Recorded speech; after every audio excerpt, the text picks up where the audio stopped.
Welcome back to The Price of Business. I am your host, Kevin Price, talking to you about you and your business. I've got Daniel Scarpinato. He is with the National Republican Congressional Committee, and we're going to talk a little bit about the anniversary, if you will, of the stimulus package that was supposed to prevent us from going below or going above 8% unemployment. Here we are 2 years later. Have we ever been below 8% unemployment since Barack Obama's been president? Kevin, it's just consistently gone up. The only reason now you've seen a change in the number, frankly, is because Americans are so frustrated. They've stopped looking for work because there's no jobs. Yeah, and a lot of Americans are incredibly industrious. A lot of them have just simply said, hey, I'm going to figure out a way to take care of myself, and they're becoming entrepreneurs, and they're trying to start businesses, and they're just going to do their best. But you're right. Real unemployment is somewhere hovering around 20 million people, I'm sure. Oh, right. And, this is really a very, very sad anniversary for America to look at. This stimulus, the promises that were made, and really what it actually did, which was continued to drive our country into unsustainable debt, wasted money on boondoggle giveaways like the $500 million for Solyndra, which went bankrupt and laid off their employees. And now we're seeing a ripple effect, a domino effect of other companies that also, some of which got some government help, that are following the exact same fate. That's right. And meanwhile, our energy industry, which is the thing that can protect us, the energy industry we know that works, that can protect us from a national security perspective, is being attacked as if it were an enemy of the state. That's right. You've got the president blocking this Keystone project, which could have created thousands of new jobs and produced more energy for America. And instead, all of that's going to end up going to China. Yeah, unbelievable. China's like, thank you very much. Right. I mean, I'm like, it's unbelievable. I guess we owe them something for carrying all our debt, right? That's right. And, Kevin, the thing is, you look at this and you say, okay, it was clearly a mistake. The stimulus was a disaster. But you'd think that the president and the Democrats in Congress would have learned their lesson. They didn't. The president released his budget, and it's just more of the same nonsense. It's more of the kind of budget you'd think, King Friday would introduce in the neighborhood of make-believe than that the president of the United States would release in the United States of America. It's totally divorced from reality. $3.8 trillion, and most of which is, the same old stuff that we just are in disbelief about. And it includes some more so-called stimulus. It just uses different language. It just uses different language, but the bottom line is that the presidents and the Democrats just want to forever tax and spend. And Americans realize that's not the path to prosperity. That's simply the path to continued economic malaise. Yeah, VP Joe Biden said that if it fails, I'm dead. Have you checked his health status lately? I have not. No. Yeah. Why bother?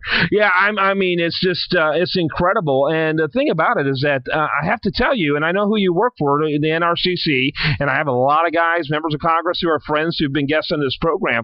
But I'm really worried about whether or not the Republicans are going to figure out how to get this guy out of the White House. Well, you know what? I think the main thing, the takeaway from all this and the lesson is that, jobs aren't created in Washington, D.C. They're created by small businessmen and women in cities and towns across the country. And the more that Washington stays out of their way, the more likely they are to succeed. Yeah. Do you think he's fundamentally driven, the president, is fundamentally driven by the idea that government can only be the real job creator out there, therefore we need to keep doing this? Or is he just simply completely unaware of how to do it in the private sector? Well, I mean, I think or both. I think when you look at the track record and you look at what he wants to continue doing, all of the policies drive our country into unsustainable debt, waste money on programs that don't work, and don't do anything to create jobs and haven't even come close to their projections that they put out when this began. Yeah, I saw an interesting survey done by the University of Michigan. It was the Thomas Reuters survey on consumer attitudes, and in that survey, overwhelmingly, the majority said that things are better in the economy around the country, but overwhelmingly, they all said things were bad in their personal economy.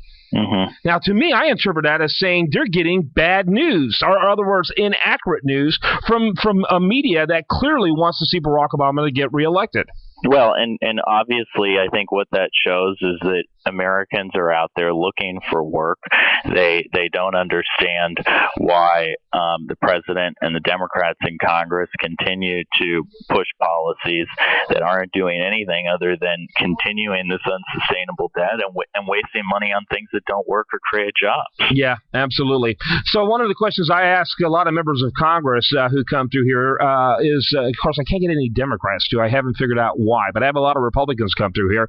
I like for them to rate their own Congress because relative, as a rule, for the last 2 years, according to surveys produced by the media, their approval rating is roughly half that of the president, which is the worst of any president since God knows when.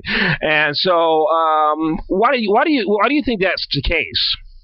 Well, I think what Americans want right now is solutions, and that's why when you look at many Americans are very happy with the performance of their congressperson. They may not be happy with what you look at the Democrats are in control of the Senate and have basically gone along with whatever the president wants and have blocked any real meaningful progress. And you mentioned this Keystone Project, which would have been a great way to create jobs. So I think people are clearly discouraged that the president, the Democrats, and the Senate leadership have blocked so many ways to create jobs.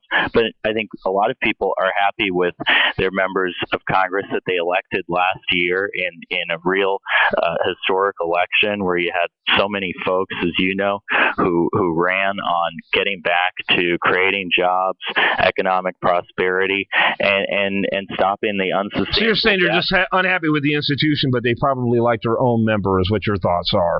Yeah, I mean, I think when you look at the whole picture, you have a president and Democratic leadership in the Senate who are part of this process and who have really been attacking all of the ways that we know we can create jobs, like the Keystone Project. All I know is I'm not hearing the vulnerability for Republican House members that we heard about 2 years ago from this day for Democrat members. I will say that. 2 years ago, so many Democrats looked vulnerable. They were retiring as quickly as they could get the words out of their mouth because they knew what the cards were falling. I'm not seeing that for the GOP in 2012.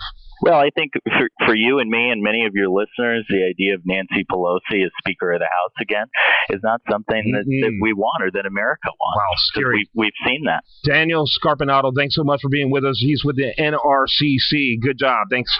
Thanks so much. All right, when we come back, we're going to have much more for you right here on The Price of Business. We want you to know that the old methods to get new clients do not work. According to recent studies, business owners are spending more time than ever building their businesses, and they have less interest than ever when it comes to dealing with salespeople.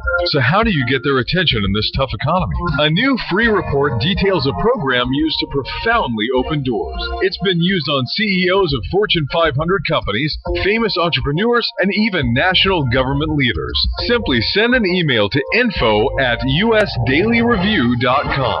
I'm Kevin Price, host of The Price of Business, and I want to tell you a great way to keep your costs down. As you know, governments on all levels are low in revenue and are using inflated property values as a way of getting more from businesses and home owners. Because of this, I became a client of the Commercial Tax Network. You can do this too by signing up for a free evaluation at commercialtax.com or by calling my friend Adam Cedars at 281-897-1119. Tell him Kevin Price sent you. The Price of Business is looking for your success stories. Are you an entrepreneur making it in this challenging economy? Have you developed a creative way to grow your business that you want others to know about? Have you developed smart and effective cost-cutting methods that bolster your bottom line? If so, we want to hear from you, and we might have you on as a guest. Send your story to info@usabusinessradio.com. That's info@usabusinessradio.com. Hi, I'm Kevin Price, host of The Price of Business. When my son tied the knot, I wanted to make the event memorable by getting the best florist I could find for this special occasion. At Sarah's Florist, they had great service, and we were overwhelmed by how beautiful the flowers were. Learn more about how to make all your events memorable by visiting sarahsflorist.com or by calling 281-497-5533. That's 281-497-5533. Again, 281-497-5533. The U.S. Daily Review is a news website with a unique angle. Personal. Now, that doesn't mean that it won't be analytical, factual, and authoritative, but what it does mean is that people are going to be able to express themselves in a blogging tradition. The best articles will be showcased on the Price of Business show on KNTH in Houston, Texas. For more information, send an email to info@usdailyreview.com. That's info@usdailyreview.com.